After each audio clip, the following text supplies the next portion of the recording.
ഭാര്യ ഗർഭിണിയായിരിക്കുമ്പോൾ ഭർത്താക്കന്മാരിൽ അല്ലെങ്കിൽ പങ്കാളികളിൽ ഗർഭസമാനമായിട്ടുള്ള ശാരീരികവും മാനസികവുമായിട്ടുള്ള ബുദ്ധിമുട്ടുകൾ ഉണ്ടാകുന്ന ഒരു അവസ്ഥയെ പറ്റി നിങ്ങൾ ആരെങ്കിലും കേട്ടിട്ടുണ്ടോ? കേൾക്കുമ്പോൾ വളരെ രസകരവും കൗതുകകരമായിട്ടുള്ള കാര്യമാണെങ്കിലും ചിലപ്പോൾ അത് അപൂർവമാണെന്ന് തോന്നാമെങ്കിലും അത്ര അപൂർവമല്ലാത്ത ഒരു സംഗതിയാണത്. അതിൻ്റെ പേരാണ് കുവാത്ത് സിൻഡ്രോം.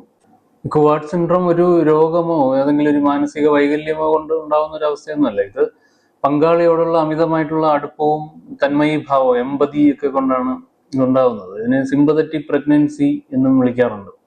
പങ്കാളിക്കുണ്ടാവുന്ന, അതായത് ഗർഭിണിക്കുണ്ടാവുന്ന ശാരീരികവും മാനസികമായിട്ടുള്ള പല ലക്ഷണങ്ങളും, പ്രത്യേകിച്ചും രാവിലെ എണീക്കുമ്പോഴുണ്ടാവുന്ന മനം പുരട്ടൽ, മോർണിംഗ് സിക്നസ് എന്ന് പറയുന്ന അവസ്ഥ, ഛർദിൽ, വിശപ്പിലുണ്ടാവുന്ന മാറ്റങ്ങൾ, നടുവേദന, വയറുവേദന തുടങ്ങിയ ശാരീരികമായിട്ടുള്ള ലക്ഷണങ്ങളും അതോടൊപ്പം തന്നെ ഉറക്കക്കുറവ്, അമിതമായിട്ടുള്ള ഉത്കണ്ഠ പോലുള്ള മാനസികമായിട്ടുള്ള ലക്ഷണങ്ങളും ഒക്കെ ഇത്തരം പങ്കാളികളിൽ, മെയിൽ പാർട്ട്നേഴ്സിൽ കാണാറുണ്ട്.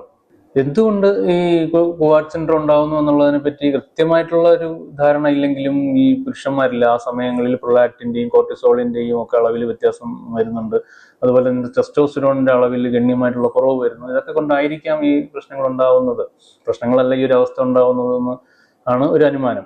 അതുപോലെ തന്നെ അച്ഛനാകാൻ പോകുന്നതിൻ്റെ ഉത്കണ്ഠ, ഉത്തരവാദിത്വത്തിലുണ്ടാവുന്ന വ്യത്യാസങ്ങളൊക്കെ ഈ മാനസികമായിട്ടുള്ള പ്രശ്നങ്ങൾക്കൊക്കെ കാരണമാവുന്നുണ്ട്.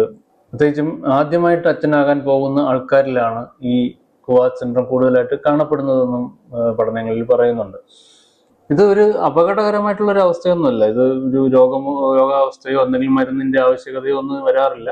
പലപ്പോഴും കുഞ്ഞ് ജനിക്കുന്നതോടുകൂടി തന്നെ ഈ രോഗലക്ഷണങ്ങൾ പൂർണ്ണമായിട്ടും അപ്രത്യക്ഷമാകാറാണ് കാണുന്നത്. ഞാൻ ഈ കുവാത്ത് സിൻഡ്രോത്തെ പറ്റി ആദ്യമായി കേൾക്കുന്നത് ഞാൻ PG പഠിക്കുന്ന സമയത്ത് എൻ്റെ അടുത്ത സുഹൃത്ത് ഒരു ദിവസം രാവിലെ വന്നിട്ട് അവൻ കുവാത്ത് സിൻഡ്രോം ആണ് എന്ന് പറയുമ്പോഴാണ് അവൻ്റെ ഭാര്യ പ്രഗ്നന്റ് ആണ് എന്ന് കാര്യം നമ്മളെ അറിയിക്കുന്നത്. അവന് ഈ കുവാത്ത് സിൻഡ്രോം, അവന് ആ ലക്ഷണങ്ങളൊക്കെ ഉണ്ടായിരിക്കുകയും ചെയ്തു. മാത്രമല്ല, ഈ അടുത്ത് മറ്റൊരു സുഹൃത്തിനോട് സംസാരിക്കുമ്പോഴും അദ്ദേഹത്തിന്റെ ഭാര്യ പ്രഗ്നന്റ് ആയിരുന്ന വളരെ വർഷങ്ങൾക്ക് മുമ്പാണ്. ആ സമയത്ത് അദ്ദേഹത്തിന് ഇതുപോലുള്ള ലക്ഷണങ്ങൾ ഉണ്ടായിരുന്നു എന്ന് പറയുന്നു.